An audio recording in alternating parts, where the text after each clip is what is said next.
안녕하세요. 정보가 세상을 바꾼다의 인포뱅크입니다. 이번에 전해드릴 내용은 우크라이나발 네온 사태, 글로벌 네온 공급 반토막, 반도체 공급난 우려, 특수가스 내재와 서두른다에 대해서 한번 알아보도록 하겠습니다. 여러분의 구독, 좋아요 한 번씩 눌러주시고 이야기를 시작을 해보도록 하겠습니다. 지금 우크라이나의 네온 생산업체 두 곳이 러시아의 우크라이나 공격, 이것을 빌미로 해서 가동을 멈춘 지 벌써 일주일이 지나고 있습니다. 이 업체들은 전 세계 네온가스의 절반가량을 생산하는 것으로 알려지고 있는데요. 네온은 일단 반도체 제조에 사용되는 레이저의 핵심 원료라는 것이죠. 이번 우크라이나 네온 생산 중단으로 인해서 반도체 산업에 치명타가 될 것으로 보이고 있다는 사실도 이것 때문입니다. 즉, 네온의 공급이 부족하게 되면 반도체의 생산이 어쩔 수 없이 멈출 수밖에 없는 상황이기 때문이죠. 우크라이나가 세계 최대 네온 가스 생산지가 되었던 것도 소련의 제철소를 활용했기 때문이죠. 그래서 한국에서도 제철소를 이용한 지금 네온가스를 하반기에 드디어 개발을 해서 공급을 해서 타격을 최소화할 것으로 보이고 있는데, 이것까지 제가 다 한꺼번에 해서 이야기를 해드리겠습니다. 자, 먼저 볼 내용은 우크라이나발 네온 사태, 글로벌 네온 공급 반토막, 반도체 공급난 우려입니다.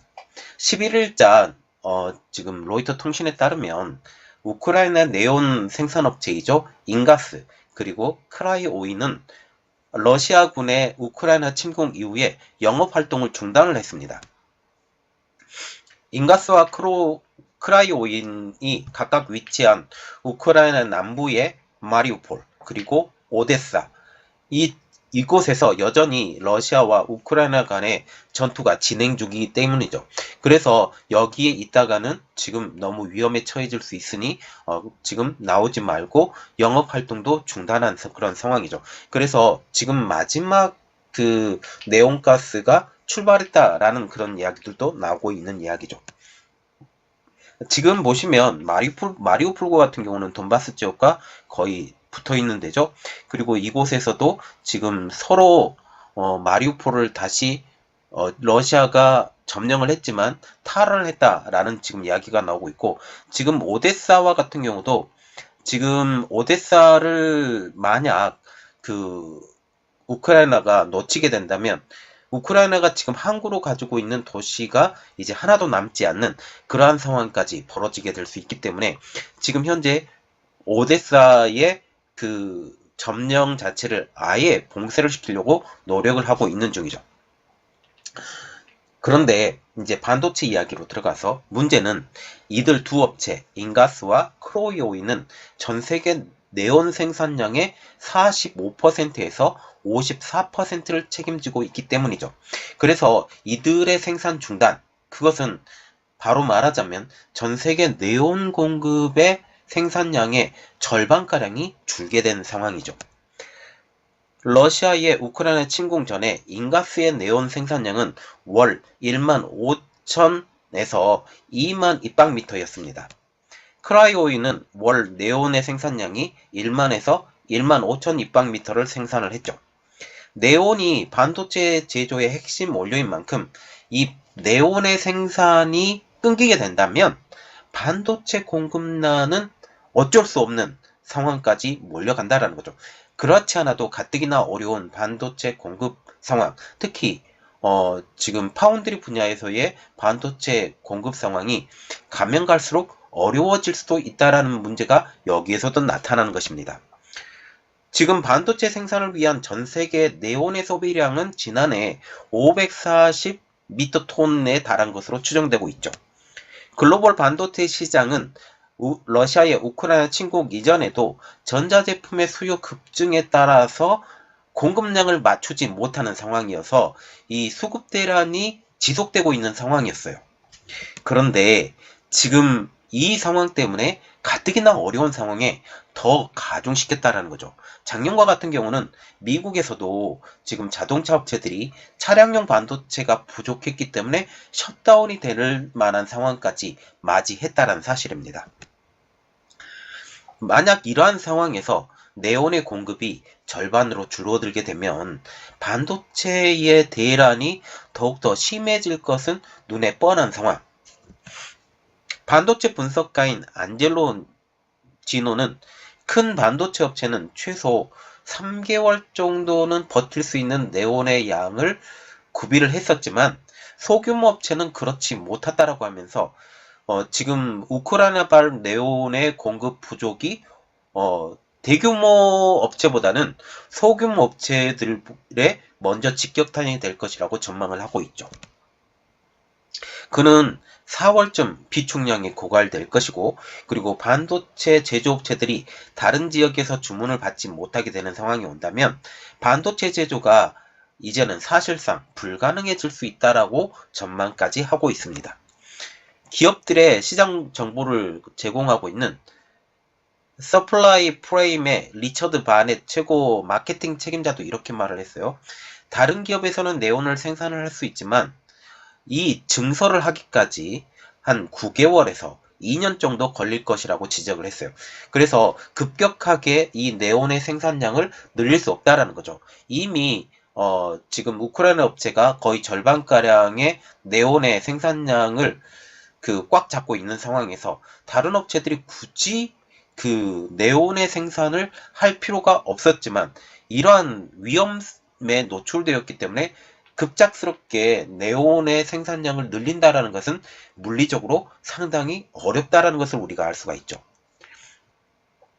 이번 네온 수급의 부족이 일어나면서 소규모 업체들이 먼저 직격탄을 맞기는 하지만 만약 우크라이나 지금 사태가 지금 물론 대화를 하고 있다고 하지만 장기화가 될 가능성이 점점 더 높아져가고 있어요. 이렇게 되면 한국의 삼성전자, 대만의 TSMC와 같은 대규모 업체들도 수급에 어려움을 겪을 수밖에 없는 상황이라는 것이죠. 우크라이나 네온은 지금 러시아 철강 제조의 부산물이라고 아까 언급해 드렸죠. 중국에서도 생산이 되지만 지금 러시아의 이러한 문제 때문에 가격이 급격히 오르고 있습니다. 중국에서 네온 가격은 지난해 12월부터 급등하기 시작을 했습니다. 그리고 이것은 이전 대비 약 500%가량 가격이 폭등하는 것으로 알려지고 있어요. 지금 작년 12월부터 급등하기 시작했다라는 것은 결국 거의 모든 회사들이 이 우크라이나 사태가 일어날 것으로 다들 예단하고 있었기 때문이죠. 전문가들은 다른 나라가 지금 네온을 생산을 할 수 있지만 상품으로 출시하는데도 적어도 9개월 이상 걸릴 것이라고 입을 모으고 있습니다. 그러면 이렇게 네온의 생산량이 이제 절반으로 쪼그라든 상황, 이러한 상황이 한국에는 어떠한 영향을 줄 것이냐, 그리고 네온 국산화에 성공한 포스코까지 이야기를 한꺼번에 해서 보내드리겠습니다. 우리나라는 네온가스 상당량을 지금 우크라이나와 러시아에서 수입을 하고 있죠. 그래서 이번 사태를 통해서 직격탄을 맞게 되는 것처럼 보이고 있습니다. 지난해는 약 30%, 그리고 2020년에는 전체의 절반이 넘는 52.5%를 우크라이나와 러시아에서 채웠어요. 그래서 지난해와 같은 경우는 지금 우크라이나와 러시아에서 채웠던 이러한 포지션이 줄어들었다는 것을 일단 볼 수가 있겠죠. 한 절반가량 줄었습니다. 네온은 지난 2014년 러시아의 크림반도 합병 이후 불거진 2015년 우크라이나 분쟁 때 가격이 10배 이상 치솟은 전례가 있었습니다. 말하자면 1000%까지 뛰어올랐죠. 당시 어려움을 겪었던 국내 반도체 업체들이 중국과 다른 나라들로 공급 다변화를 추진하고 있죠. 그런데 우리가 눈여겨봐야 될 것은 지금 중국이라는 사실입니다. 중국과 같은 경우도 지금 우리나라가 한번 중국 때문에 뒤통수를 맞았죠. 요소수. 그래서 지금 이러한 것들도 중국을 의존을 하는 것이 아니라 다른 나라들을 의존하든지 아니면 내재화를 해야 된다라는 그런 목소리가 지금 나오고 있죠. 지금 우리 반도체 기업에 네온가스를 공급하는 업체들로는 린데, 그리고 에어리퀴드, 에어프로덕트 등 외국계, 그리고 워닝 머티리얼스, TEMC, 솔 머티리얼스, DIG 에어가스 등 국내 기업들이 포진해 있습니다. 현재 이들 업체가 보유한 재고는 지금 현재 1에서 3개월 분으로 파악되고 있죠. 반도체 칩각 공정에 쓰이는 크립톤 공급 업체들도 촉각을 세우고 있습니다. 우리나라의 크립톤 절반을 우크라이나에서 30.7%, 러시아에서 17.5%, 거의 절반가량을 지금 우크라이나와 러시아에서 수입하고 있기 때문이죠. 지금 상당량의 재고를 확보를 해서 지금 당장에 문제가 생기는 것은 아니라고 지금 판단이 되고 있어요. 그렇지만 이 또한 사태가 장기화되면 가격 인상이 불가피할 것이라고 보고 있습니다. 네온과 크립톤 최종 고객사인 메모리 반도체, 파운드리 업체도 대부분 3개월 이상의 재고를 확보한 것으로 확인이 되고 있어요. 그래서 지금 3개월, 그리고 여기서 3개월, 그래서 한 4개월에서 6개월 정도 수준의 네온과 크립톤을 보유하고 있는 것처럼 보이죠. 국내 파운드리 관계자도 러시아의 우크라이나 침공 가능성 때문에 몇 달 전부터 공급처와 재고 물량을 파악했다라고 하면서 단기 수급에게는 지금 영향을 미치지 않는다. 그러나 장기화의 우려 때문에 A 주시를 하고 있다라고 밝히고 있습니다. 네온가스의 중국 수입 비중은 이제는 60%가 넘는 수준이 됐죠. 우크라이나 사태로 중국산 가스로의 대체제로 활용을 해야 하지만 세계 공급망이 불안정해지면서 통제권을 거머쥐고 있는 중국조차 가격을 인상하려는 움직임이 있어서 우리 기업들에게 부담 요인으로 작용할 전망입니다. 자, 지금 보시면 그림 하나 올려드렸는데 러시아와 우크라이나 사태 영향으로 주요 반도체 가스 특수가스 수입 비중을 보면 네온과 같은 경우는 노광 공정에 쓰이는데 그리고 러시아 수입 비중이 5.2%, 우크라이나 수입 비중이 23%. 크립톤과 같은 경우는 시가 과정, 깎아내는 과정이죠. 지금 러시아 수입 비중이 17.5%, 우크라이나 수입 비중이 30.7%. 제논과 같은 경우는 시가에 쓰이고 31.3%, 17.8%입니다. 그래서 지금 러시아와 우크라이나 비중이 거의 네온과 같은 경우는 절반 이상이었지만 지금 한 30% 수준으로 내려온 상태. 이것을 대부분 누가 걷어들이고 있냐? 중국이 걷어들이고 있죠. 중국조차 가격을 올리기 때문에 지금 미국이나 아니면 국내 생산을 해야 된다라는 그런 말들이 나오고 있죠. 이것은 지금 자료를 한번 봐주시고요. 아까도 언급했다시피 네온은 철강 제조의 부산물입니다. 이에 포스코도 반도체용 희귀가스인 네온 생산의 국산화를 지난 1월에 성공했다라고 합니다. 그래서 이미 그 삼성전자와 지금 SK하이닉스에 이 네온가스를 보낸 것으로 알려지고 있어요.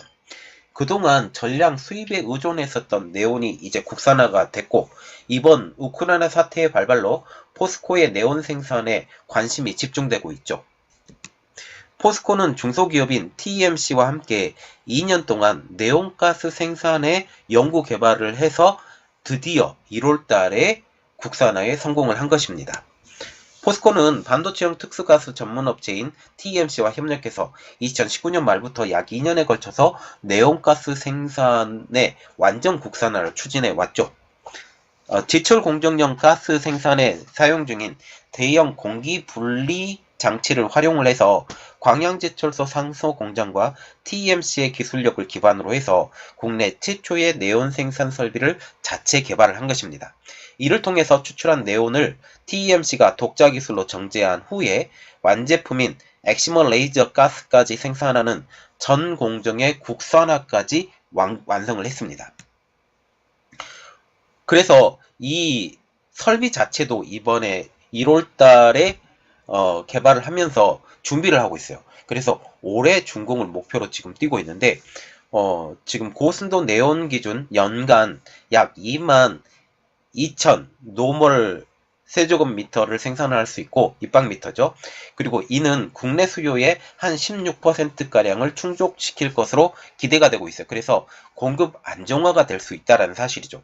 그리고 만약 이것이 더욱더 많이 생산이 되게 된다면 생산 설비를 더욱더 늘리게 되겠죠. 지금 올해만 이렇게 되고 그리고 더 늘릴 수 있는 그러한 상황까지 벌어지게 되는 거죠. 특히 이번 우크라이나 사태를 통해서 희귀가스인 네온, 제온, 크립톤 자체 생산의 중요성이 더욱더 높아진 상황. 포스코와 TSMC 협력으로 생산되는 네온은 향후 한국 반도체 생태계에 도움이 될 것으로 보이고 있죠. 이것은 당연한 것이죠. 또한 다른 이기가스인 제논 그리고 크립톤의 국산화도 강소기업들과 함께 포스코가 함께 추진하고 있는 것으로 알려지고 있습니다. 자, 지금 포스코의 네온 생산과 같은 경우는 지금 생산 규모 자체가 22,000 노멀 입방미터, 그리고 공급 규모가 국내 수요의 16%, 시운전이 2021년 시운전을 했고 상업운전은 올해 상업운전을 할 것이고, 그리고 반도체용 희귀가스 시장 규모가 지금 계속적으로 늘고 있죠. 왜냐하면 반도체의 그 팹 자체가 지금 계속 늘고 있죠. 왜냐하면 그 파운드리 분야에서 전투적인 진입이 진행되고 있기 때문입니다.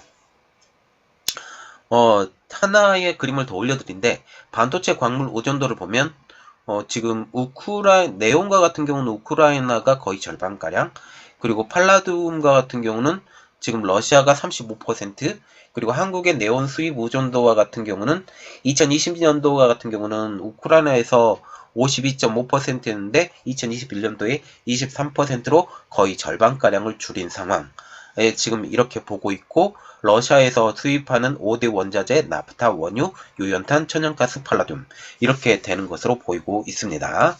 자, 지금 보시면 네온가스 문제가 향후 한국의 그 반도체 생산에 크게 영향을 미칠 것이다. 그러나 기대하고 있는 것은 지금 포스코가 네온을 생산을 하고 있고, 그러나 중요한 것은 팔라듐과 제온도 필요한데 이러한 것까지 포스코가 개발 연구 중이다 라는 것까지 이야기를 나눴습니다.